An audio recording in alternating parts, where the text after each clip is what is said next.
Hi there! Welcome to Explain This, a podcast where we try to explain complex things in simpler ways for people of all ages. I'm your host Jin Kim, and today we'll talk about the fork theory, a complementary concept to the spoon theory that we discussed on the previous episode. If you haven't listened to episode 20, it would be nice if you listened to it first, but you don't have to. Let's get started.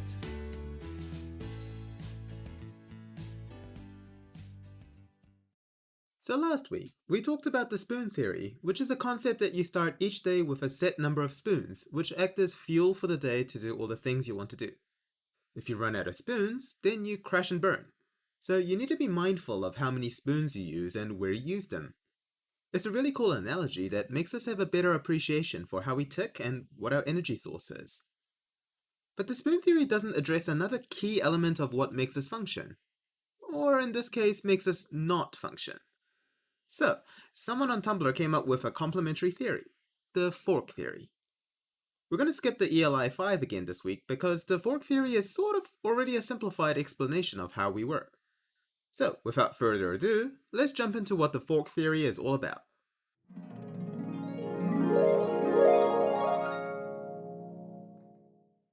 The fork theory derives its name from the phrase, "A stick a fork in me, I'm done." Every day, we are exposed to tens, hundreds, even thousands of forks that poke and stab at us. Now, I don't mean literal forks sticking into your skin. It's a metaphor, people. These forks are annoyances, frustrations, and sources of stress. They can be teeny tiny cake forks, like not being able to find your car keys, or pretty damn big pitchforks, like finding out your partner is cheating on you. We all have different thresholds for how many forks we can be stabbed by, before we say, okay, that's it. Fork this, I'm out. Even if it's a tiny fork, it could be the straw that breaks the camel's back, crossing your fork threshold. It makes sense, right? If you're exhausted and stressed out from work, the last thing you want to come home to is discovering that your cat pooped in the kitchen and the Roomba has gleefully smeared it throughout your apartment. You might have trouble dealing with that on a good day, let alone on a bad day. Or it might be a smaller fork than that. It could be that you're frustrated that you haven't got a promotion, then you can't even get a jar of pickles open. It'd be pretty understandable if you burst into flames like anger from inside out in that moment. If spoons symbolize the fuel that we use up during the course of the day, forks symbolize the wear and tear, or damage that we accumulate throughout the day. If we collect too many forks, we just can't function like a normal adult. What happens when we cross the fork threshold? Well, everyone reacts differently, but in general, people tend to be more sensitive, irritable, reactive, and anxious. Some people might have a breakdown and just cry their eyes out. Some people might get angry, shouting and breaking things. Some people, like myself, just go really quiet and withdrawn like a shadow. Or it might not be as dramatic as that. It could be that you just feel really pissed off and stuffy without a good reason. My friends and I call this just feeling meh. The funny thing is, to anyone other than you, it might seem like you're having this kind of huge reaction to a seemingly little annoyance. Like, dude, why are you raging so much at the computer for being frozen? Well, that's because forks are invisible to everyone but us. Nobody knows the troubles I've seen, and all that. To others, it might look like we're overreacting to a small thing, making mountains out of molehills. But in reality, it's because that tiny thing tipped us over the edge in the setting of countless other forks that we'd already been stabbed by recently. So that's the gist of the fork theory. Let's take a short break, and when we're back, we'll look at the different kinds of forks that we're exposed to in our daily life, so that we can better understand where our stresses are coming from. Because we can't fight an enemy that we can't see.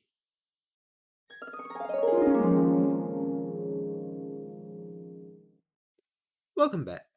Now, of course, there are an endless number of forks we could name. The problem with forks is that each person will react differently to any kind of annoyance or problem. So you can't really define a certain thing as a certain size fork for everyone. For people with social anxiety, having to meet a bunch of new people will be a huge fork, whereas an extroverted person might not even perceive it as a problem. Some people may be more sensitive to hangriness, that horrendous wave of rage and anger that overcome us when we're hungry.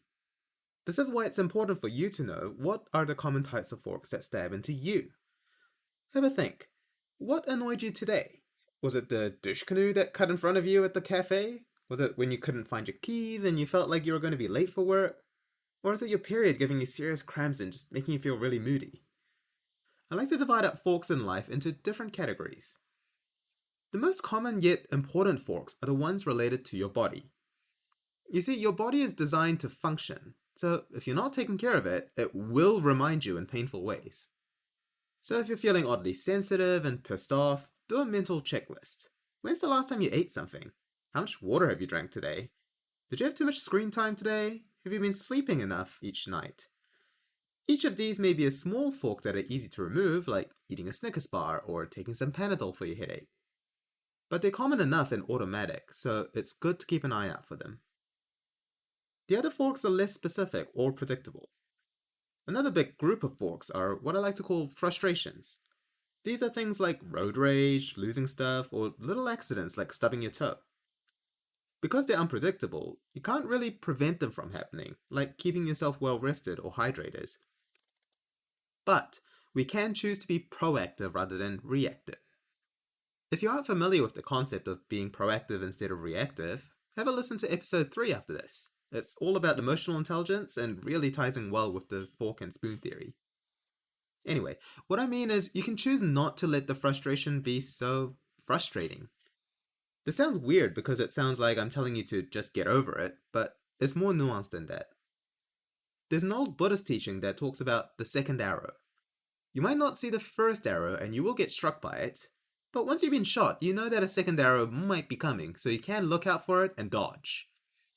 The first arrow is the frustration, while the second arrow is your reaction to it. If you let rage overcome you, then you'll be shouting and swearing and wasting your breath, feeling terrible. This makes even a tiny annoyance like a frozen computer a huge fork, because it ruins your day. You could have avoided getting hit by that second arrow, but instead you chose to hit it face on. So instead, you can choose to take a big breath, count to 5, and just remind yourself that it's just a bug in the machine, not the universe conspiring against you. Often just a small act of pausing lets you use your rational brain instead of letting your emotions run wild like a drunk elephant. This turns what could have been a huge pitchfork into a tiny little fork, like the ones you use for little pieces of fruit. Much more dealable. A similar group of forks are what I call expectations versus reality problems. A common example of this is hanging your hopes and happiness on something, only to have the rug pulled out from underneath your feet. Like thinking that all your problems will be solved when you go on holiday next week, or finding a date will make you happy. These kind of expectations set you up for a huge fall when it doesn't pan out your way. So in a way, they are forks that we stab ourselves with. So how can we stop ourselves from forking ourselves? Well, the simplest way is to lower your expectations. Sounds like a joke, but Phil Dunphy was right when he said, the most amazing things that can happen to a human being will happen to you, if you just lower your expectations. In a world where people tell us to dream big, to be ambitious, and to always strive for gold, we're often being set up for failure. The pain of not meeting your ambitious goals and targets can be a pretty damn big fork in the butt. So it's important that we recognize that life doesn't always go our way. In fact, life does whatever the hell it wants. It doesn't owe you anything. So no matter how smart and special you think you are, or how much work you put in, you won't always be rewarded for it. And that's just life. If you let go of that expectation and accept that the universe works on random chance, then life becomes a little easier in a way. Because it makes you more grateful for the good things that do happen. Well, you don't take the bad things as personally as you could. You just understand that it's chance, it could have gone either way. This is the kind of shift in perspective that helps us reduce the pains of the forks that life throws at us. But at the end of the day, there are some forks life throws our way that's just too hard to ignore. I'm talking about the huge, monstrous Poseidon's trident level forks that we sometimes get impaled by. Like when a loved one dies, or you lose your job, or your house burns down. Some things in life are just too awful to simply brush off your shoulder. So what do we do about those? Well, there's not much you can do, at least immediately. It's okay to just acknowledge that life sucks sometimes, and it's awful that something terrible has happened to you. It's okay to bawl your eyes out, or eat a tub of ice cream, or spend an entire day in bed feeling paralyzed. At the end of the day, there will always be some kind of massive fork that you couldn't have expected hit you out of the blue. If it does happen, just be kind to yourself. Accept that you're pinned down by this huge fork for now, but also reassure yourself that this too shall pass. Sometimes, all you need to do is survive before you can fight back. So that's a bit of a summary of the kinds of forks we encounter, from tiny to massive. Now let's turn our attention to how we can use the fork theory to make our lives a little healthier. Alright, so you now know about how throughout your day and life in general, you'll get stabbed by numerous forks, from small things like being hangry to big things like being hit by a car. So what's the point of learning about the fork theory?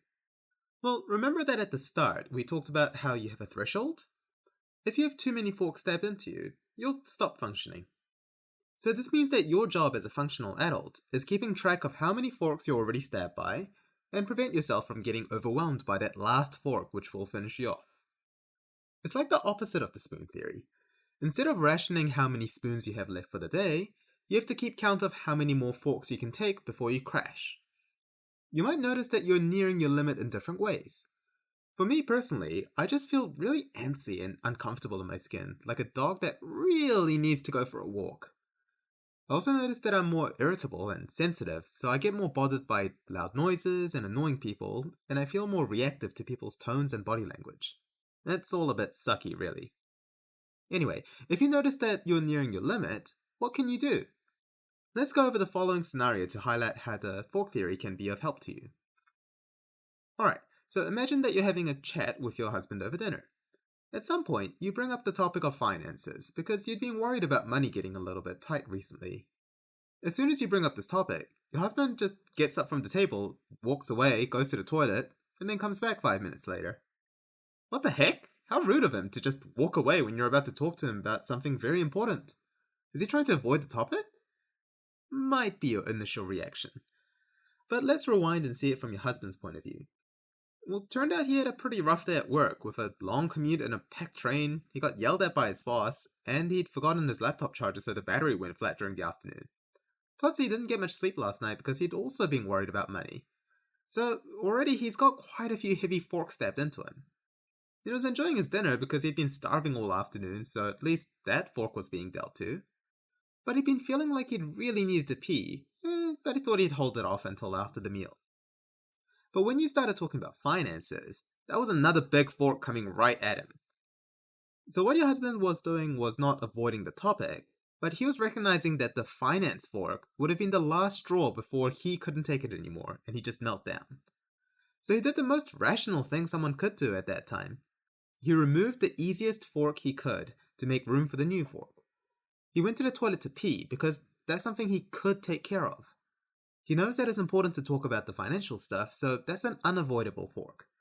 There's not much he can do about the stuff that had already happened at work, other than maybe play some video games to unwind after dinner. He certainly can't take a power nap in the middle of eating. Therefore, he did the next best thing, which is to remove as many forks as he can to prevent the limit from being reached. This is the most important aspect of the fork theory. Knowing about the forks in your limit is one thing, but it's a whole nother thing to have the wisdom to use that knowledge to prevent yourself from breaking down. If you feel antsy and weird and moody and sensitive, do a quick pause and recap. What are the forks that you see poking out from you right now? You'll notice that there are small forks and big forks, and forks that you can remove and others that you can't do anything about. So it's your job to do a bit of deforking to make a bit more room for all the other forks that are heading your way. Think of it as getting your car serviced when the check engine light is on, before it blows up on the motorway. Might be simple things like feeding yourself, using the bathroom, or taking a rain check on catching up with a friend. Might be harder but healthy things like communicating to your partner that you've had a bit too many forks today and you can't cook dinner because you'll go crazy if one more bad thing happens. Whatever it is, do what you can to reduce the burdens placed on you. Like we talked about, there are many things in life that we have no power or control over. But there are also plenty of things that we do have the power to change. Whether it's something we can solve with money, like getting takeout, or a change in perspective, like being mindful that maybe your partner's stressed because they're having period pains, or investing time into, like taking a full day off work just so you can meditate and do something creative to de-stress. Whatever it is, you have to make the effort to remove these forks. Because no one else is going to do that for you. But the forks, they'll keep on coming. It's unfortunately just a part of adult life. You have to take care of yourself, or you won't function. Lastly, remember that the fork theory isn't just relevant to you. Every person has a fork limit, and they'll have their own invisible forks they're carrying around. So, before you judge someone or react badly to someone who is seemingly overreacting to something that you think is minor, take a second to think that they might just be reaching their own fork limit. That's not a weakness, that's just a human condition. So, be compassionate. You never know when you'll be the weirdo having a nervous breakdown on the subway because your phone keeps autocorrecting to the wrong "your." Alright, so hope that you know enough about spoons and forks to care for yourself better now. What did we learn today? We learned that we get pricked and poked by lots of different forks over the course of the day, in the form of annoyances and frustrations and bodily needs. We learned that we all have a fork limit, and even the tiniest little fork can push us over the edge. We learned that we want to avoid this at all costs, so it's important to be mindful of the forks that we get stabbed by throughout the day, while removing the smaller, easier ones to pick off. We learned that some forks are just too big and heavy and deep and we can't remove them instantly, but that's totally okay. We learned that we should be kind and compassionate to other people in general, because they might already be forked out for the day and just need a little bit of space and the benefit of the doubt. Well, that's it for today. Thank you for listening to Explain This. I hope you've learned something interesting and maybe even useful today. We're going on a 1-month break, so I can do some prep work and research for better quality, maybe even longer episodes. In the meantime, have a listen to the backlog of episodes to learn all about emotional intelligence, fevers, resonance, and New Year's resolutions. Also, if you're enjoying this podcast, please make sure to give us a review and share us to your friends, because random knowledge is so much more fun when it's shared. We'll see you next time. Bye for now. Explain This was written and hosted by me, Jin Kim. If you'd like to suggest a topic or just send a lovely message, you can email me at explainthiscast@gmail.com or follow me on Facebook or Twitter.